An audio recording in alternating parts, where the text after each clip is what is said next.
अस्सलाम वालेकुम नाज़रीन, गुबार खातिर के 5वें ख़त के साथ मुबश्शिर मेडियासर आपकी खिदमत में हाजिर है। इस ख़त का उन्वान है दास्तान बेस्तुम व कुहकन। बेस्तुम ये ईरान में कदीम आसार में वाक़ एक जगह है जिसको फ़रहाद कुहकन पहाड़ खोदने वाले फ़रहाद की तरफ मंसूब किया गया है। इस ख़त का उन्वान यही दिया गया है, यानी कि जो है सख्त मेहनत और जद्दोजहद करने के हवाले से ये ख़त है। कला अहमदनगर से लिखा गया है। ये 10 अगस्त 1942 को मौलाना अबुल कलाम आज़ाद ने हबीबुर रहमान शरवानी साहब के नाम जो खतूत लिखे उनमें 5वां ख़त, और यही ख़त पहला ख़त है जो कला अहमदनगर से लिखा गया। सबसे पहले फारसी का एक शेर लाते हैं बेदिल का।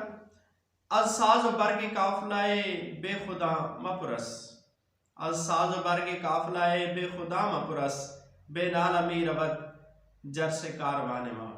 कहते हैं कि वो लोग जो अपने आप में मस्त अलस्त हैं, उन लोगों से काफिले के साजो सामान के बारे में मत पूछो। क्यों? बेनाल अमीर अवजर से कारवान माँ, भाई हमारा जो कारवान है वो बगैर घंटी के चला जा रहा है, यानी उसको जगाने वाली जो घंटियां हैं वो घंटियां जर से कारवान ही नहीं बज रही हैं। तो जो लोग मस्त अलस्त हैं उन्हें क्या खबर कि कारवान का या काफिले का साजो सामान कहाँ है। सदी के मुकर्रम कल सुबह तक वुसअत आबाद बम्बई में फुर्सत तंग हौसला की बेमायगी का ये हाल था कि 3 अगस्त का लिखा हुआ मकतूब सफ़र भी अजमल खान साहब के हवाला न कर सका। कहते हैं कल सुबह वुसअत आबाद बम्बई, यानी बम्बई जो वसी और फैला हुआ शहर है, फुर्सत तंग हौसला की बेमायगी, फुर्सत तंग हौसला यानी ऐसी फुर्सत, ऐसी फरागत जो उसका हौसला बहुत तंग हो। मतलब है कि मसरूफियतों की वजह से फरागत या फुर्सत बहुत कम थी। और उसकी बेमायगी कहते हैं तही दस्त, खाली हाथ होना, बेसर व समा होना। उसका ये हाल था कि यानी इतनी फुर्सत ही नहीं थी, मसरूफियत का ये हाल था, फुर्सत बहुत कम थी। इसलिए वो 3 अगस्त का लिखा हुआ मकतूब भी अजमल खान साहब के हवाले न कर सके, जिस खत को पिछली वीडियोस में हम पेश कर चुके हैं कि आपको भेज दें। लेकिन आज कल अहमदनगर के हिसार तंग में उसके हौसला फराख की आसूदगियां देखिए कि जी चाहता है दफ्तर के दफ्तर स्याह कर दूं। अब कहते कल तक तो मैं जब बाहर था यहाँ कला से कैद नहीं हुआ था तो मेरे पास फुर्सत ही नहीं थी। और अब यहाँ पे क्या है, कल अहमदनगर में जब हिसार तंग, हिसार कहते हैं दीवार को चारों तरफ जो जिसमें इंसान बंद हो, उस हिसार में उसके हौसले फराख की आसूदगियां देखिए। यानी अब उसी जो है फरागत, अब फुर्सत इतनी ज़्यादा है, उसका हौसला इतना बढ़ चुका है और क्या चाहता है, यानी इतना आराम और सुकून है मेरे पास कि मैं चाहता हूँ कि दफ्तर के दफ्तर स्याह कर दूँ, यानी कापियों की कापियाँ, रजिस्टर के रजिस्टर मैं भर दूँ आपको खत लिखने में। एक शेर लाते हैं मीर ज़ियाउद्दीन हुसैन का। वुसअत पैदा कुन ए सहरा के इमशब दर गमिश, वुसअत पैदा कुन ए सहरा के इमशब दर गमिश, लश्कर आहमन अज दिल खैमा बैरूम ज़नत। कहते हैं ए सहरा अपने अंदर मजीद वुसअत पैदा कर ले, ए सहरा अपने आप को मजीद फैला ले कि इमशब के आज की रात दर खमिश, मैं उसके गम में, लश्कर आहमन मेरी आहों का लश्कर जो है, अज दिल खैमा दिल के खैमे से बैरूम जन्नत बाहर आ रहा है। कहते हैं कि ऐसा है तो अपने अंदर मजीद वुसअतें पैदा कर ले, अपने आप को मजीद फैला ले। क्यों कि आज रात उसके गम में मेरे दिल से आहों का लश्कर जो है वो बाहर, दिल के खैमे से बाहर आ रहा है। 9 महीने हुए 4 अगस्त 1941 को नैनी के मरकजी कैदखाना का दरवाज़ा मेरे लिए खोला गया था। यानी 9 महीने पहले 4 अगस्त 1941 को मौलाना को नैनीताल, जो एक उत्तराखंड में वाक़ शहर है, वहाँ मरकजी कैदखाने में वहाँ पे ये कैद रहे। कल 9 अगस्त 1942 को 2:15 बजे कला अहमदनगर के हिसार कोहना का नया फाटक मेरे पीछे बंद कर दिया गया। कहते हैं 9 अगस्त 1942 था 2:15 बजे जो है कल अहमद नगर के हिसार कोहना, कोहना का मतलब तो पुराना, यानी जो पुरानी इमारत थी, पुरानी चारदीवारी थी, उसका नया फाटक जो है उन्हें उसमें मौलाना अंदर दाखिल हुआ और पीछे से फाटक बंद हुआ। इस कारखाने हजार शेवा और रंग में कितने ही दरवाजे खोले जाते हैं ताकि बंद हो, और कितने ही बंद किए जाते हैं ताकि खुले। कारखाना हजार शेवा और रंग मतलब दुनिया, कारखाना से मुराद दुनिया है, जहाँ पे हजार शेवा और रंग यानी उसके हजार रंग हैं, हजार उसके पहलू हैं, जो उसमें कितने ही दरवाजे खोले जाते हैं ताकि बंद, और कितने बंद किए जाते हैं ताकि खुले। 9 माह की मुद्दत बज़ाहिर कोई बड़ी मुद्दत नहीं मालूम होती। 9 महीने पहले ही तो वो क्या है रिहा हुआ, फिर दोबारा उन्हें कैद करने के लिए कहते हैं कि बड़ी मुद्दत नहीं है 9 माह की। फिर आगे मोहसिन काकूरवी के शेर का एक मिसरा लाते हैं। 2 करवटें हैं आलम गफलत में ख्वाब की। इसका जो पहला मिसरा है वो है हालत न पूछिए मेरे शैब व शबाब की, हालत न पूछिए मेरे शैब व शबाब की, 2 करवटें हैं आलम गफलत में ख्वाब की। तो ये दूसरा मिसरा लाए हैं मोहसिन काकूरवी के शेर का। लेकिन सोचता हूँ तो ऐसे मालूम होता है जैसे तारीख की एक पूरी दास्तान गुजर चुकी हो। फिर एक मिसरा लाते हैं मोहम्मद जान कुदसी की रुबाई का आखिरी मिसरा फारसी में है। जो सफ़ा तमाम शुद्ध वरक बर गर्द, कि जैसे ही सफ़ा तमाम होता है तो वरक को उलट दिया जाता है। नई दास्तान जो शुरू हो रही है, मालूम नहीं मुस्तकबिल इसे कब और किस तरह ख़त्म करेगा। यानी अब जो नई कैद में मौलाना आगे हैं, कहते हैं पता नहीं आगे चल के आगे क्या होगा, कब ख़त्म होगी, कैसे चलेगी। फिर एक शेर लाते हैं कि फरेबे जहां किस्सा रोशन अस्त, फरेबे जहां किस्सा रोशन अस्त, यानी जहां दुनिया का जो फरेब है, जो उसका धोखा है, वो तो वाज़ेह है, रोशन है, रोशन कहानी है। बबी तचे जायद शब आबस्तनस्त, कहते हैं देखिए क्या पैदा होता है, क्या जनती है ये रात कि जो रात हामला है। यानी मतलब है ये रात गुजरेगी तो आगे क्या होगा ये नहीं मालूम। 4 अगस्त को बंबई पहुंचा तो इन्फ्लुएंजा की हरारत और सर की गिरानी का इज़्मिहलाल भी मेरे साथ था। यानी 4 अगस्त को बंबई पहुंचते हैं तो इन्फ्लुएंजा, जुकाम, नज़ला उन्हें लगा होता है, सर और गिरानी होता है भारीपन होना, इज़्मिहलाल मतलब थकन होना, उदासी होना। तमाम पहुंचने ही कामों में मशगूल हो जाना पड़ा। तबीयत कितनी ही बेकैफ हो लेकिन गवारा नहीं करती कि औकात के मुकर्ररा निज़ाम में खलल पड़े। 4 से 7 अगस्त तक वर्किंग कमेटी के इजलास होते रहे। 7 की दोपहर से ऑल इंडिया कमेटी शुरू हुई। मामलात की रफ्तार ऐसी थी कि कार्रवाई 3 दिन तक फैल सकती थी और मकामी कमेटी ने 3 ही दिन का इंतजाम भी किया था। लेकिन मैंने कोशिश की कि 2 दिन से ज़्यादा बढ़ने न पाए। 8 को 2 बजे से रात के 11 बजे तक बैठना पड़ा, लेकिन कार्रवाई ख़त्म करके उठा। यानी कोशिश की है कि उन्होंने 3 दिन में कार्रवाई चलनी थी, लेकिन उन्होंने 2 दिन में ही उसको ख़त्म करने की कोशिश की और 2 दिन को में ही रात के 11 बजे तक बैठ के उसको ख़त्म किया। मीर तकमीर का एक शेर लाते हैं।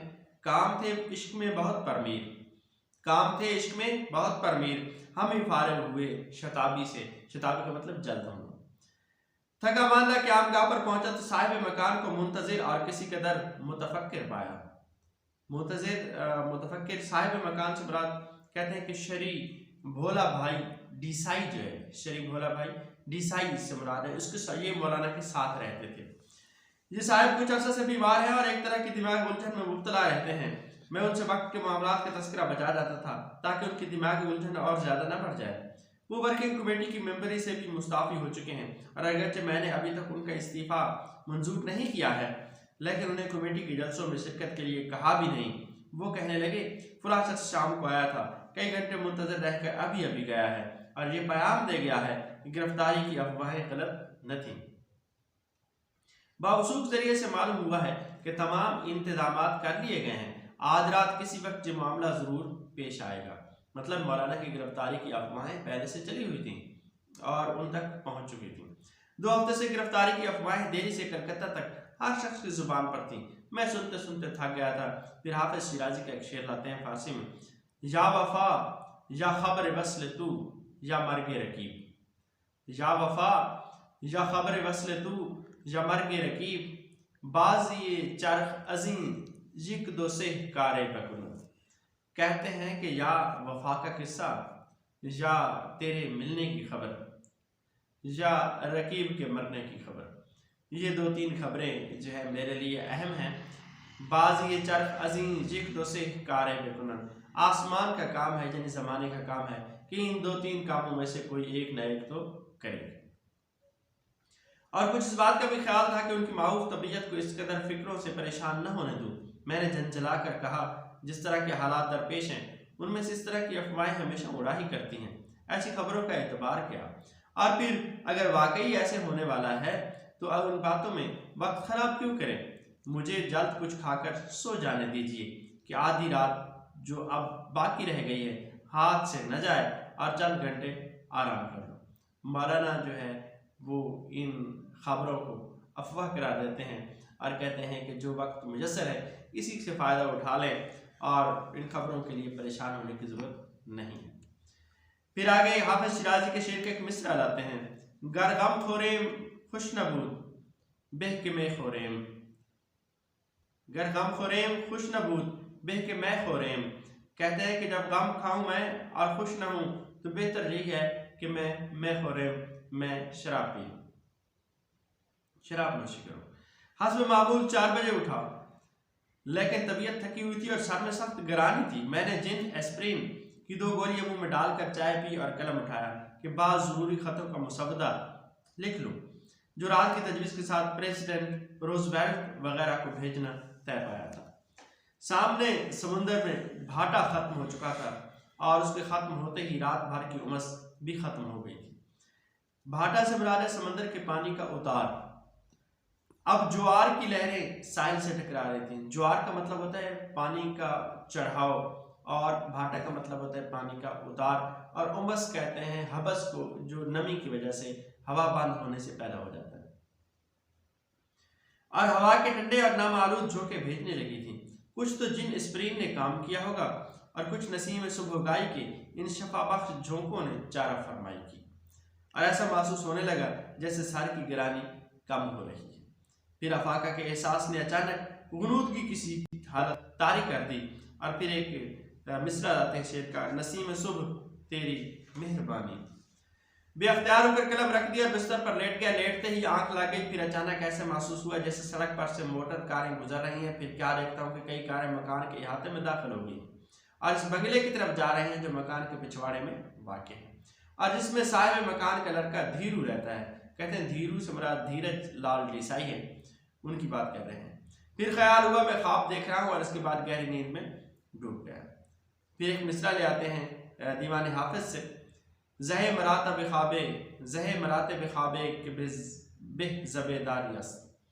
कहते हैं कि ये ऐसे ख्वाबों के मरातब है कि जो बेदारी से भी बेहतर है।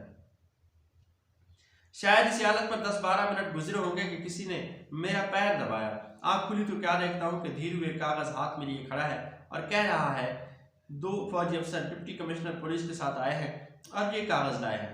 वो इतनी खबर मेरे लिए काफ़ी थी, मगर मैंने कागज़ ले लिया कि देखूं।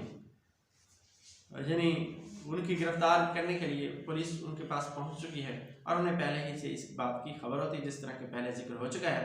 तो यहाँ पे एक मशहूर मिसरा लाते हैं नवाब महबूब अली खान वाली हैदराबाद का कि किस किस की मोहर है सर महजर लगी हुई, जिसका पहला मिसरा मशहूर है, लाओ तो कत्लनामा मेरा मैं भी देख लूँ, लाओ तो कत्लनामा मेरा मैं भी देख लूँ, किस किस की मोहर है सरे महजर लगी हुई। मैंने धीरू से कहा मुझे 1.5 घंटा तैयारी में लगेगा, उनसे कह दो कि इंतज़ार करें। फिर गुस्ल किया, कपड़े पहने, चंद ज़रूरी खतूत लिखे और बाहर निकला तो 5:45 हुए थे। गालिब का एक मिसरा लाते हैं, कार मुश्किल बूद माँ बरख्वेश आसान करता है, कि मुश्किल काम था लेकिन मैंने अपने आप पर ये आसान कर लिया था। कार बाहर निकली तो सुबह मुस्कुरा रही थी। सामने देखा तो समंदर उछल उछल कर नाच रहा था। नसीब सुबह के झोंके अहाता की रोशनी में फिरते हुए मिले।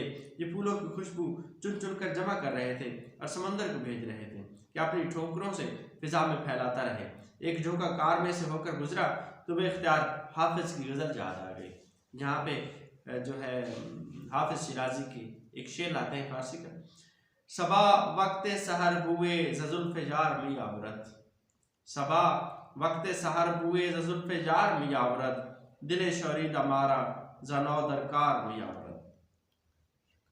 कहते हैं कि सबा सहर के वक्त मेरे दोस्त की जुल्फों की खुशबू ले आई और जो मेरा पागल दिल था, दिल शोरीदा राज़नौ दरकार में यावरद, एक नया काम जो है उसे सौंप गई। सबा सुबह के वक्त मेरे यार के जुल्फ की खुशबू ले आई और मेरे पागल दिल को एक नया काम दे गई। कार विक्टोरिया टर्मिनस स्टेशन पर पहुंची। टर्मिनस होता है रेलवे लाइन का आखिरी जो स्टेशन होता है, उसे टर्मिनस कहते हैं। तो उसका पिछला हिस्सा हर तरफ से फौजी पहरा के हिसार में था और अगरचे लोकल ट्रेनों की रवानगी का वक्त गुजर रहा था, लेकिन मुसाफिरों का दाखिला रोक दिया गया था। सिर्फ एक प्लेटफॉर्म पर कुछ हलचल दिखाई देती थी, क्योंकि एक इंजन रेस्टोरेंट कार को धकेल कर एक ट्रेन से जोड़ रहा था। रेस्टोरेंट कार वो डिब्बा होता है कि जिसमें रेल के मुसाफिरों के लिए या रेल के जो अमला होता है उसके लिए खाना तैयार किया जाता है। मालूम हुआ यही कारवान खास है जो हम जिंदानियों के लिए तैयार किया गया है। गाड़ियां कॉरिडोर कैरेज किस्म की लगाई गई थी जो आपस में जुड़ जाती हैं और आदमी एक सिरे से दूसरे सिरे तक अंदर ही अंदर चला जा सकता है। ट्रेन के अंदर गया तो मालूम हुआ कि गिरफ्तारियों का मामला पूरी वुसअत के साथ अमल में लाया गया है। इन बहुत से लोगों को गिरफ्तार किया गया और उनको स्टेशन पर बजरिए ट्रेन ही जो है उन जगहों पर मुंतकिल किया जाना था कि जहां उनको कैद में या नजरबंदी में रखना था। बहुत से आ चुके हैं, जो नहीं आए वो आते जाते हैं। और फिर जहां अमीर इंशाअल्लाह खान इंशा का एक मिसरा लाते हैं कि बहुत आगे गए बाकी जो हैं तैयार बैठे हैं। इसका पहला मिसरा है, कमर बांधे हुए चलने को यहाँ सब यार बैठे हैं। कमर बांधे हुए चलने को यहाँ सब यार बैठे हैं, बहुत आगे गए बाकी जो हैं तैयार बैठे हैं। बाद अहबाब जो मुझसे पहले पहुंचाए जा सकते थे उनके चेहरों पर बेखाबी और नावक्त की बेदारी बोल रही थी। कोई कहता था रात 2 बजे सोया और 4 बजे उठा दिया गया। कोई कहता था ये बमुश्किल 1 घंटा नींद का मिला होगा। मैंने कहा मालूम नहीं सोई हुई किस्मत का क्या हाल है, उसे भी कोई जगाने के लिए पहुंचा जा नहीं। फिर एक शेर लाते हैं गालिब का, दराजिए शबो बेदारी मन ई हमा नीस्त, दराजिए शबो बेदारी मन ई हमा नीस्त, ज़बख्त मन खबर आरे तक कुजा खुफ्तस्त। आप कहते हैं दराजी शब रात का लंबा होना और मेरा बेदार होना यही सब कुछ नहीं है। ज़बख्त मन खबर आ रहे, मुझे मेरे वक्त के बारे में बताओ, तक कुजा खुफ्तस्त, कि वो कहाँ सोया हुआ है। जी मेरे रात का लंबा होना और मेरे बेदारी की बजाय मुझे मेरे वक्त के बारे में बताओ कि मेरा वक्त क्यों सोया हुआ है।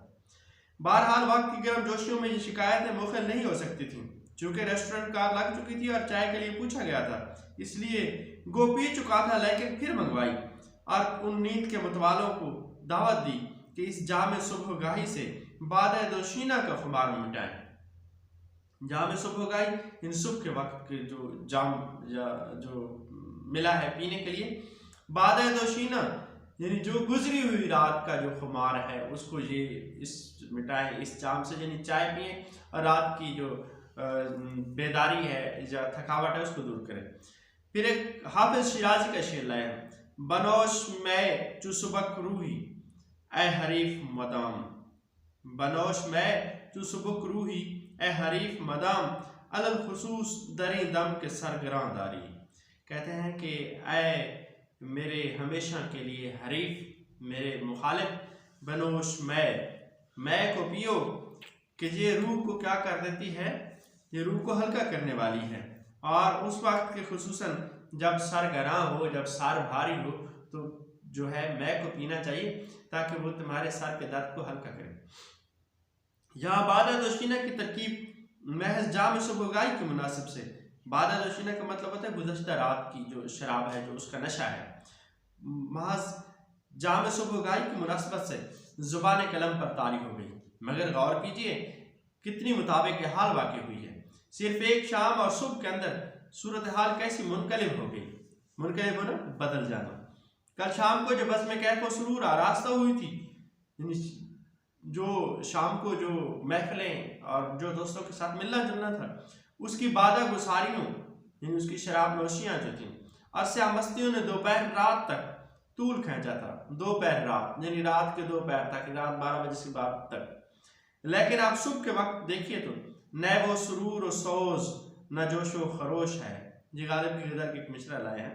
रात की तरदमागियों की जगह सुबह की सरगरानियों ने ले ली और मजलिस दोशीन की दस्तफशानियों और बाकोबियों के बाद जब आंख खुली तो अब सुबह खुमार की अफसरदा जमाइयों के सिवा और कुछ बाकी नहीं रहा था। रात की तरदमागियों की जगह सुबह की सरगरानियों, सरगरानी सर का भारी होना, मजलिस दोशीन का मतलब था गुज़श्ता शब जो गुजर चुकी है उस रात की महफिलें। दस्तफशानी कहते हैं रक्स की हालत में हाथ और हाथों की हरकत को जो है वो दस्तफशानी कहते हैं। पाक को भी पाँव मारना रक्स की हालत में कहते हैं। उसके बाद जब आँख खुली तो सुबह खुमार की अफसरदा जमाइयों के सिवा, यानी जो सुबह के वक्त जो रात की महफिल का नशा था, जो थकावट थी, उसकी अफसरदा जमाइयों के सिवा और कुछ बाकी नहीं बचा था। एक शेर लाते हैं फारसी का, खमियाज़ाए संज तुहमत ऐशे रमीदाम, खमियाज़ा संज तुहमत ऐशे रमीदाम, मया कदर नबूद के रंजे खुमार बरो। अब कहते हैं कि मैं तोहमत ऐश का खमियाजा जो है वो अभी तक भुगत रहा हूँ कि मैं जमाइयाँ ले रहा हूँ। गुजरे हुए ज़माने की ऐश की तोहमत का खमियाजा मैं अभी तक वही खमियाजा उठाकर जमाइयाँ ले रहा हूँ। मैं आ कदर नबूद के रंजे खुमार बरो, शराब इस कदर नहीं थी, मैं इस कदर नहीं थी कि वो खुमार की तकलीफ को दूर करती, लिहाजा मैं अभी तक भी उसी की वजह से जमाइयाँ ले रहा। रात की कैफियतें जितनी तुंदो तेज होती हैं, सुबह का खुमार उतना ही सख्त होता है। और अगर रात की स्याह मस्तियों, यानी रात की जो मदहोशी थी, बहुत ज़्यादा सैर व तफरी थी, उसके बाद अब सुबह खुमार की तलख कामियों का मतलब उसकी कड़वाहट होना, उसकी तलखी से साबका पड़ा था, तो ऐसा होना नागुज़ीर था, यानी लाजिम था। और कोई वजह न थी कि हम शिकवा संज होते, यानी शिकवा संज होना, शिकायत करना, गिले शिकवे करना। अलबत्ता हसरत इसकी रह गई कि जब होना यही था तो काश जी की हवस तो पूरी निकाल ली होती और नपे तुले पैमानों की जगह शीशों के शीशे लुढ़ा दिए होते। ख्वाजा मिर्दाद क्या खूब कह गए हैं, कभी खुश भी किया है जी किसी रिंदे शराबी का, कभी खुश भी किया है जी किसी रिंदे शराबी का, भिड़ा दे मुँह से मुँह साकी हमारा और गुलाबी का। गुलाबी से मुराद जो है मैं है शराब। और 7:30 बज चुके थे कि ट्रेन ने कूच की सीटी बजाई। हाफिज की मशहूर गज़ल का ये शेर कम से कम सैकड़ों मरतबा तो पढ़ा और सुना होगा, लेकिन वाक़या यह है कि उसका असली लुत्फ़ उसी वक्त आया। फिर हाफिज का एक शेर लाते हैं, कस न दानिस्त के मंजिल गहे मकसूद कुजास्त, कस न दानिस्त के मंजिल गहे मकसूद कुजास्त, ई कदर हस्त के बांगे जरसे नियायत। कहते हैं कि कोई नहीं जानता कि हमारी मंजिल गए मकसूद कहाँ है, बस इस कदर पता है कि घंटी की आवाज़ आ रही है, यानी काफिला चले जा रहा है। ये खत का आधा हिस्सा है, हम निस्फ तक पहुँच चुके हैं। इंशाल्लाह अगले निस्फ की वीडियो के साथ, अगली वीडियो के साथ इंशाल्लाह आपके मुझे हाजिर होंगे। अल्लाह हाफिज़।